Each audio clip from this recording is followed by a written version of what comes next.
Bom, pessoal, começando mais um Energy Channel aqui, Energy Channel Brasil. Hoje eu recebo aqui a Rafaela. Rafaela, seja bem-vinda. Eu quero que você se apresente aqui para a nossa audiência do Energy Channel. Muito obrigada pelo convite, Ricardo. Eu sou especialista na área de. Eu falo na interseção entre energia e agricultura. Estou nessa jornada aí há mais de 20 anos.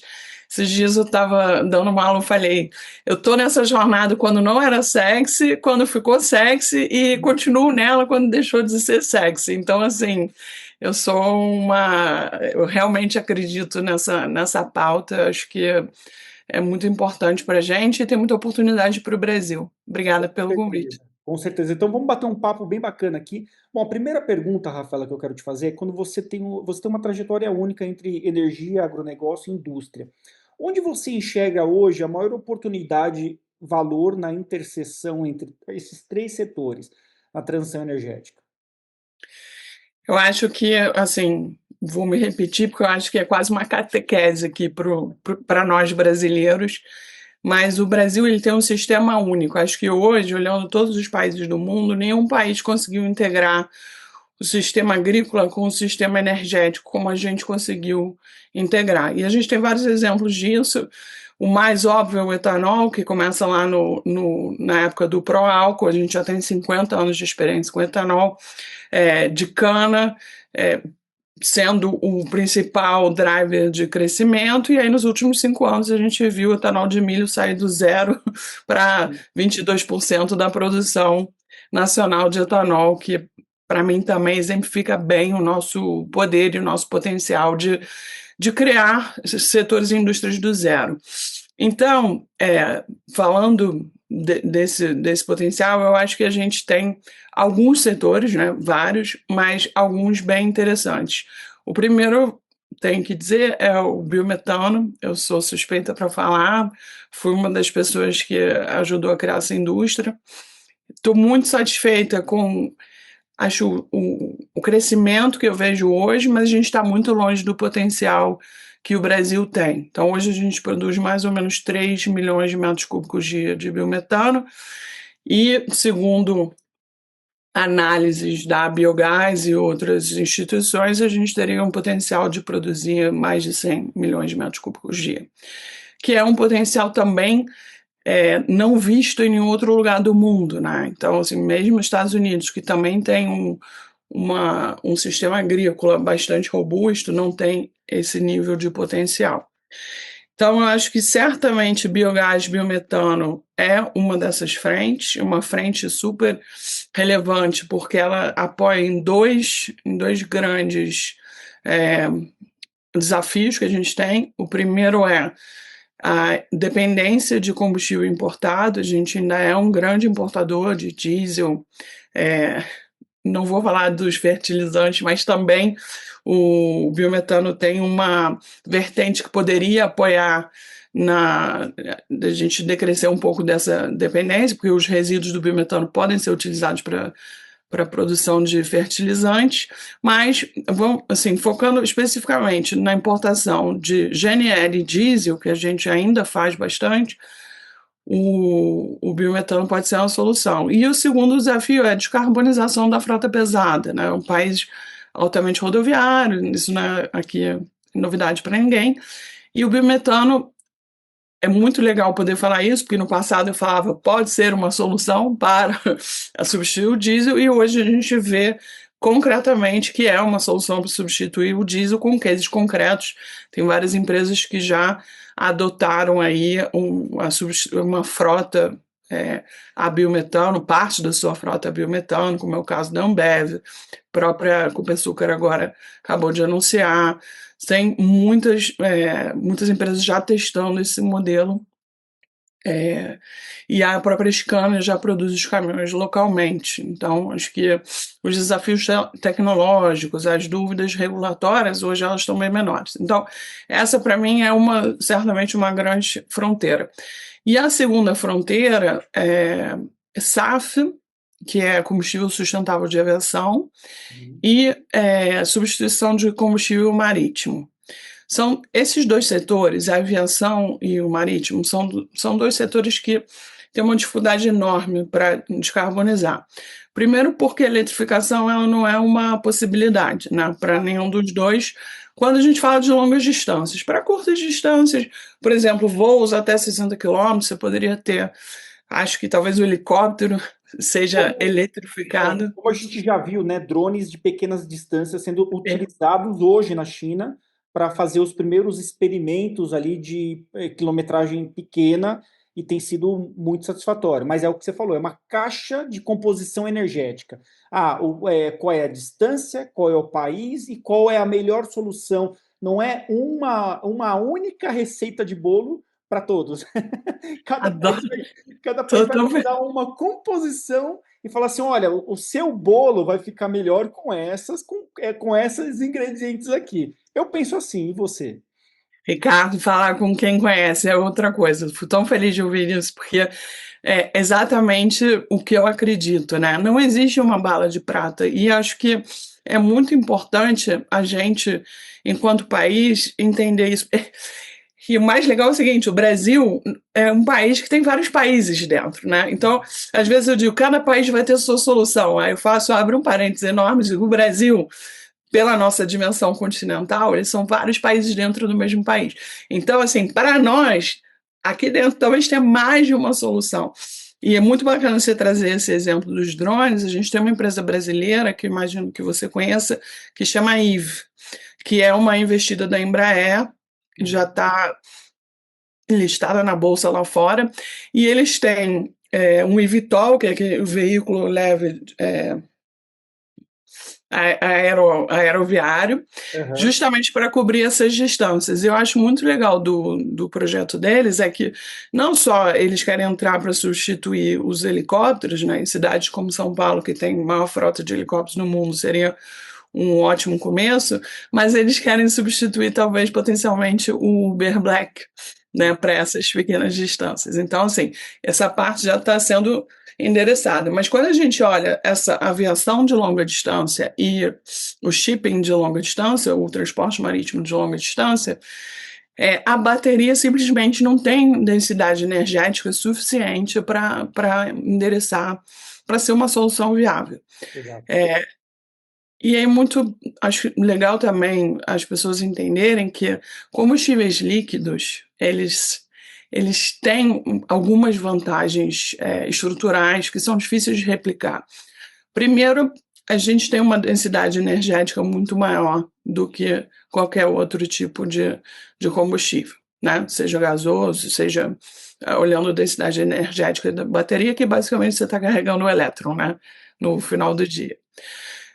A segunda vantagem é o transporte e a armazenagem, né? E principalmente porque a gente vem, né, desde que a gente começou a exploração de combustíveis fósseis, aí há 200, 250 anos, a gente vem construindo infraestrutura para isso.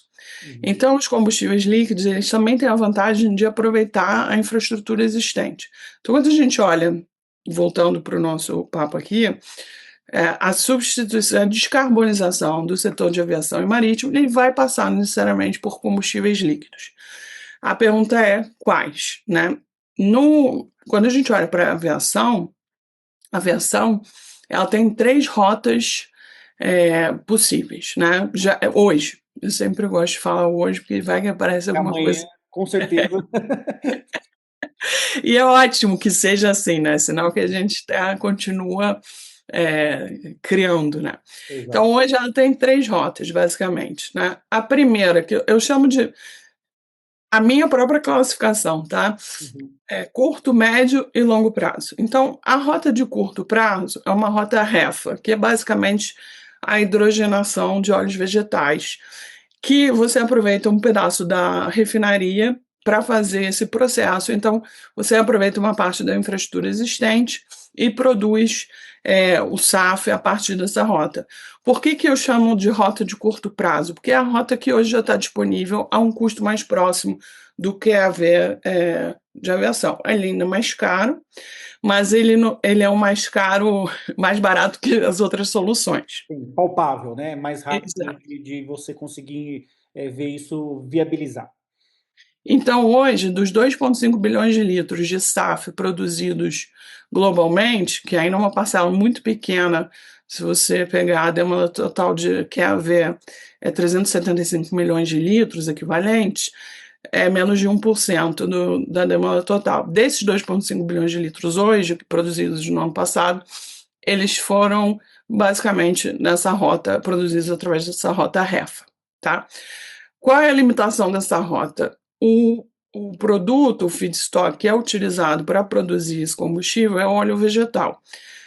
Idealmente, óleo vegetal usado. Então, não tem uma escala gigantesca de óleo vegetal usado. Então, essa rota tem uma limitação natural de suprimento. Olhando um pouquinho mais para o futuro, a gente tem uma rota que é chamada Alcohol to Jet, que é usar o etanol para produzir a molécula de SAF. Essa rota ela é mais cara do que o REFA, porque ela ainda está começando a ser estabelecida, mas ela tem uma vantagem, por o etanol ser mais abundante do que a alternativa, a gente chega numa possibilidade de abastecer uma parte relevante, atender uma parte relevante do mercado. E aí que eu acho que entra uma grande sacada para o Brasil, que também tem uma vantagem na rota, quando a gente olha para os óleos vegetais, até pela produção de soja e outros produtos, a gente produz bastante biodiesel já, mas a gente também tem uma vantagem nessa rota de alcohol to jet, porque não só nós somos um grande produtor de etanol, mas, acho que mais importante, o nosso etanol tem uma das pegadas de carbono menores do mundo. Tanto o etanol de cana, que tem uma pegada de carbono muito baixa, de 35 gramas de CO2 por megajoule, quanto o nosso etanol de milho, que tem uma pegada de carbono de mais ou menos 50 gramas de CO2 por megajoule. Para a comparação, o etanol de milho americano tem 70 CO2 por megajoule. E um combustível fóssil tem 85, 90, dependendo do que você está olhando, gasolina, diesel e tal. Então, essa vantagem de abundância de suprimento e uma baixa pegada de carbono, acho que também nos posiciona aí nessa discussão de médio prazo. E a terceira solução para o SAF, que eu chamo de longo prazo, porque ela ainda é muito cara e ela tem algumas questões da própria formação do produto que precisam ser endereçadas, é a rota de Power to Liquid, que basicamente é usar eletricidade ou outras fontes para produzir hidrogênio renovável e aí recombinar esse hidrogênio renovável com CO2 biogênico numa molécula de hidrocarboneto de QAV.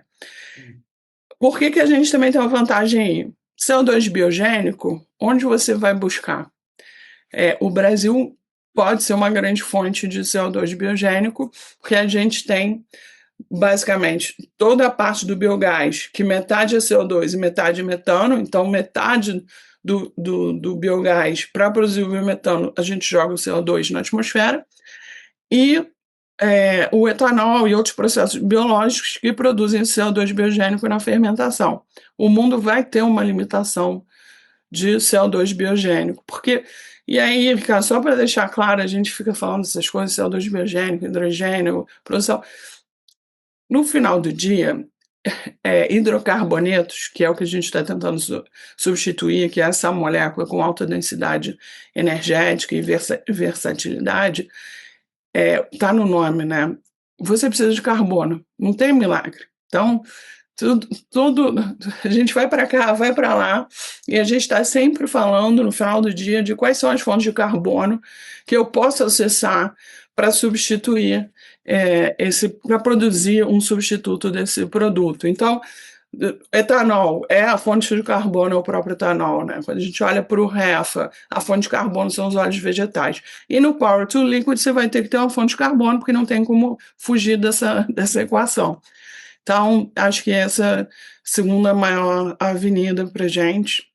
E não posso deixar de falar do transporte marítimo, que já testou várias coisas, já testou biobunker, já testou amônia. Se fala muito em bio-LNG para shipping, mas hoje eles já estão testando etanol misturado diretamente com o bunker, usando os motores existentes, com sucesso. Vantagem: o etanol tem uma densidade energética maior do que o metanol. E o etanol é um produto que está disponível e é um produto que, enfim, tem características melhores que o próprio metanol para transporte e distribuição. Então, para mim, são essas três grandes avenidas: biometano, SAF e combustível marítimo. Então, falando do futuro, né? Legal, legal. Nossa, muito, isso é uma aula, não é nenhuma entrevista. Agora, o Rafa, você está à frente da New Gaia, correto? Que Correto. hoje, quando a gente fala você atua como consultoria e investimentos. O que você considera que diferencia um projeto promissor na transição energética, né? Quando a gente coloca tudo isso em pauta, parece que a gente está assim, ah, legal, eu também tenho uma visão, você, e quando a gente conversa com um especialista, a gente fala, nossa, parece que está tudo na mesa. Quando a gente começa a alinhar, fala, tá, isso aqui vai, eu acho que vai por aqui. Como que você vê isso hoje, exatamente nessa parte, o que que você acha que vai diferenciar? Essa é uma excelente pergunta. Como você disse, eu ajudo empresas a porem projetos de pé e eu tenho os meus próprios investimentos, claro, startup em menor escala. E o que eu sempre falo para todo mundo, que eu acho que essa é a maneira como eu olho os meus próprios investimentos, é o seguinte: comecem pela demanda. Se a gente não tiver demanda, a gente pode ter o produto mais bonito, a melhor tecnologia, uma abundância de suprimento de matéria-prima que não vai adiantar de nada. Então, hoje, quando a gente olha para esse tipo de projetos, cada uma dessas avenidas tem desafios diferentes, tá? Mas se você conseguir endereçar a demanda, eu diria que 70% das questões estão discutidas. Por quê? Porque tudo isso que eu estou falando, a maior parte das tecnologias já estão endereçadas, estão comprovadas. Não é que falta um desenvolvimento tecnológico é, gigantesco para endereçar, ter algum tipo de breakthrough. Não, a gente já está falando de coisas consolidadas. Biogás, então, desde que a primeira bactéria comeu a primeira matéria orgânica, que existe a produção de biogás. Então, acho que a demanda é muito relevante e a gente vê isso. Mercado de SAF, especificamente, a demanda vai vir desses mandatos e da regulação, não tem jeito. O mundo, felizmente, né? Porque hoje a aviação corresponde a 2,5% das emissões totais de CO2. Tem estudos que dizem que se a gente não fizer nada, em 2050 vai ser 25%. Uhum. Então, assim, tem que estabelecer uma âncora de demanda e a gente vê esses mandatos sendo estabelecidos. Então, por exemplo, na Europa a gente tem o Refuel EU, que ano passado já estabeleceu 2% de SAF como mandato, em 2020, não, desculpa, 2006, esse ano, 2%, Uhum. e vai chegar a 6% em 2030. A gente tem mandatos sendo discutidos e implementados no Japão, Coreia do Sul, UK, Reino Unido já tem mandato. O Brasil estabeleceu o ProBioQAV, que começa no ano que vem, 2027, com 1% de descarbonização. Então, não é 1% de mandato de SAF, é 1% de descarbonização, que deve variar um pouco a quantidade de SAF, mas é isso. Então, tem a Corsia também, que está na fase. A Corsia basicamente é um acordo entre as companhias aéreas de descarbonização, que está na fase voluntária, que acaba esse ano, e aí começa a fase mandatória. Tudo isso vai ser driver de demanda e super importante, porque você tem que estabelecer a demanda como primeiro passo para qualquer desses projetos. No caso do biometano, acho que a gente está num lugar diferente. A demanda está estabelecida, como eu disse, tem um mercado grande para substituição de diesel, para a própria produção de biometano como substituto do gás natural. O Brasil também já tem a Lei do Combustível do Futuro, que estabeleceu um mandato de mistura de 10%, até 10%, né? Uhum. De biometano no gás natural, então tudo isso cria demanda. Eu acho que a demanda está posta. No caso do biometano, acho que hoje o maior gargalo para chegar no potencial que a gente discute é a infraestrutura. E essa questão da infraestrutura vale para todos os projetos, tá? Então, acho que eu botaria demanda em primeiro lugar, tem que estar estabelecida, clara, porque senão não vai trazer o investimento. E o segundo lugar é infraestrutura. Então, Brasil, a gente precisa, como país, olhar para essa questão de infraestrutura como um diferencial competitivo, porque isso é enabler para todos os projetos. E o último, até interessante, uma pessoa estava dando uma aula e uma pessoa fora do Brasil veio falar comigo no final. A complexidade regulatória e tributária do Brasil é difícil de explicar, principalmente para o investidor estrangeiro. Então, eu acho que essas três coisas, mas acho que eu sou otimista. Acho que uma vez que você endereça a demanda, o resto fica mais fácil de aterrissar.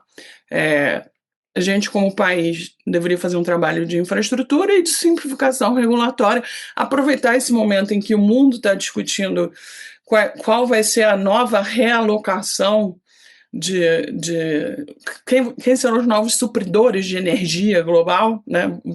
Simplificando. E A quais são? gente, quais são, quem são? Esse jogo vai ter ganhadores e perdedores, né? E a gente só sabe uma coisa, vai mudar. O quadro que a gente tem hoje não é o filme. Então, assim, e tudo que a gente discutiu, a gente tem uma capacidade de estar como um supridor significativo de energia, seja via moléculas, seja via produtos de baixo carbono, enfim, uma série de coisas. Então, a gente realmente precisa olhar para a nossa infraestrutura como um diferencial, porque hoje isso é um gargalo relevante. Agora é legal que o público saiba que você, Rafa, você liderou primeiro projeto, né, os primeiros projetos e o primeiro contrato de biometano no Brasil. Então, assim, obviamente não tem ninguém melhor para falar sobre isso, sobre a realidade hoje, né? E assim, quando a gente quer fazer uma provocação, isso é realidade ou o que falta para ganhar escala? Isso é importantíssimo a gente saber. Eu acho assim, eu tive a sorte de poder aprender. A gente fez, na verdade, o primeiro contrato de mercados livres de gás do Brasil como um todo, que Uhum. coincidentemente foi um contrato de biometano, porque naturalmente biometano são volumes menores, então é mais fácil fazer esse teste. Assim, acho que o momento em que a gente estava para hoje, o grande desafio, tinha muita dúvida da regulação, tinha muita dúvida de como ia funcionar. Então, acho que essa fase foi o que foi superado aí nos últimos anos e hoje tem muito mais clareza, tanto que você vê muita gente disposta a investir. Eu volto no meu ponto, né? Para biometano, para virar um produto efetivamente escalável, a gente precisa olhar para essa questão de infraestrutura e logística. Por quê? Eu me explico. Para mim, um projeto de biogás é um projeto de logística. Você vai Uhum. rir. Mas é logística de input do resíduo, então é como é que você Exato. traz o resíduo até a planta, e é a logística de output do gás. Então, o gás, como molécula, ele não viaja bem. Não Uhum. é diferente do combustível líquido, que a gente já falou aqui bastante. O gás, ele demanda dinheiro para ele viajar. Seja comprimido, que você viaja menores distâncias, ou você liquefaz para andar maiores distâncias via caminhão, ou você tem dutos. Então, hoje, acho que tem essas.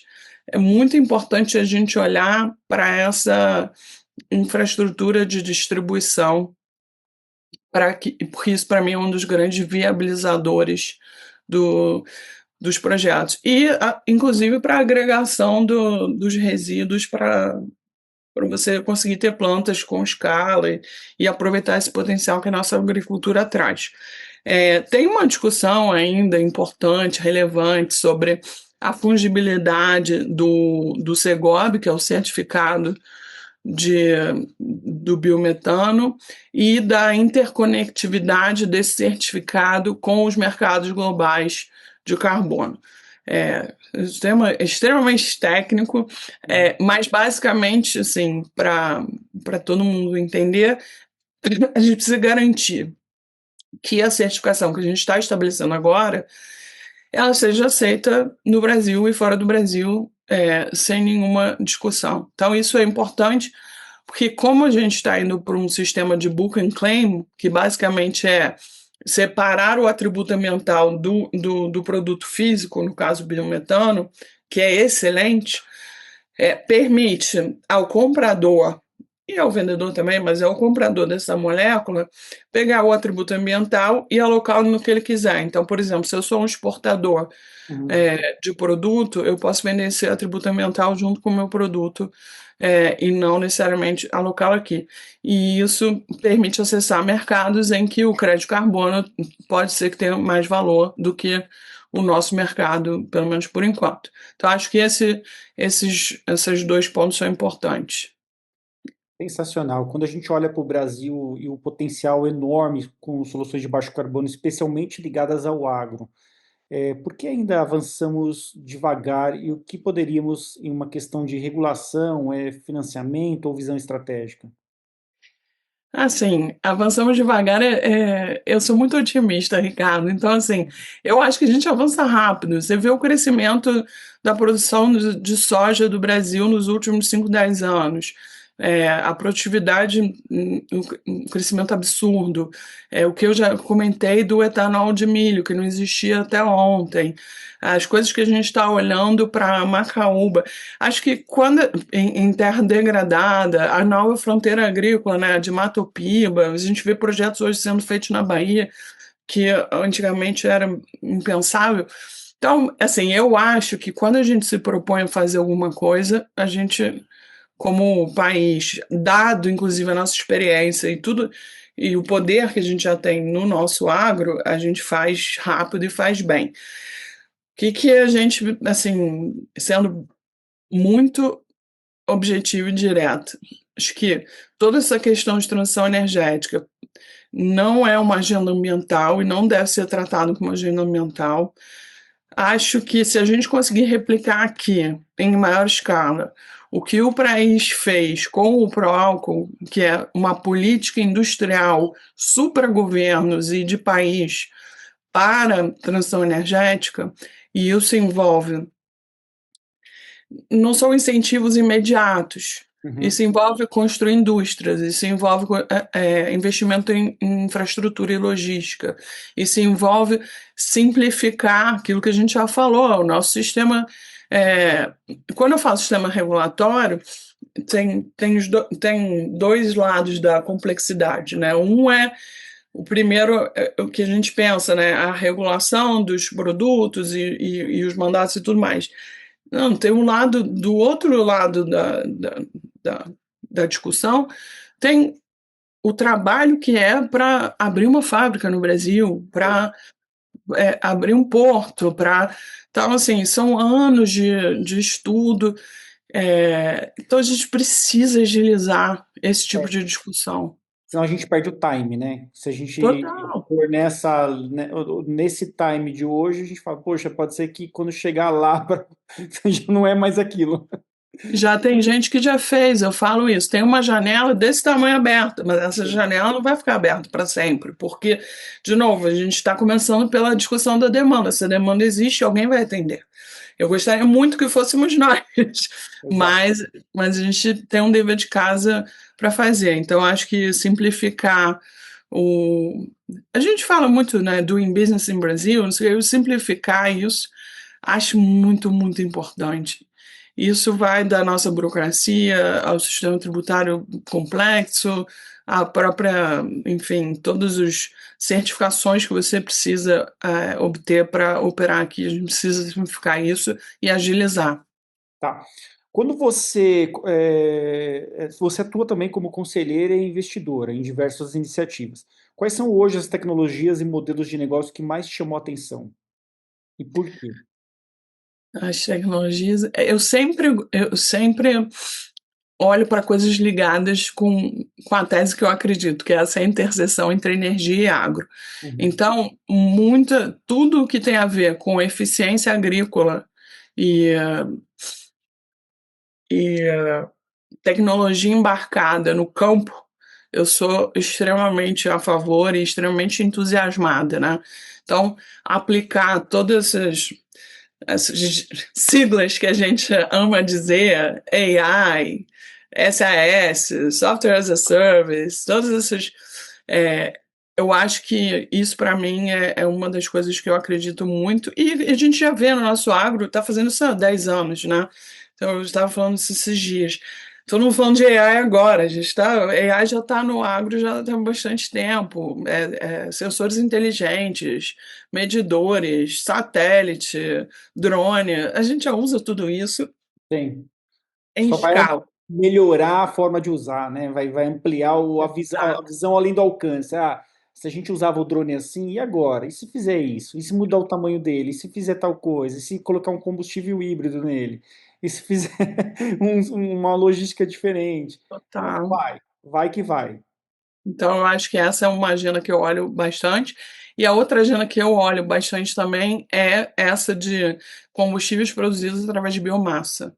Então, seja gaseificação de biomassa, qualquer tecnologia que utilize aquilo que a gente tem de melhor, que é essa pungência de biomassa, para a gente poder usar esses resíduos também para a produção de combustíveis de uma maneira eficiente e a custo competitivo. Então, isso assim, são as duas vertentes que eu gosto muito. Agora, para a gente fechar, tá? Se você tivesse que apontar uma grande aposta para os próximos 10 anos na transição energética, especialmente em mercados emergentes, qual seria?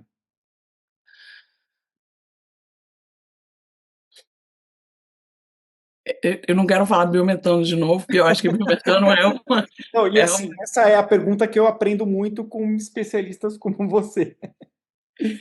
mas certamente biometano, então não querendo falar biometano, mas certamente biometano. Eu acho a segunda coisa que eu acho que a gente fala pouco e que para mim é meio que óbvio, eficiência energética.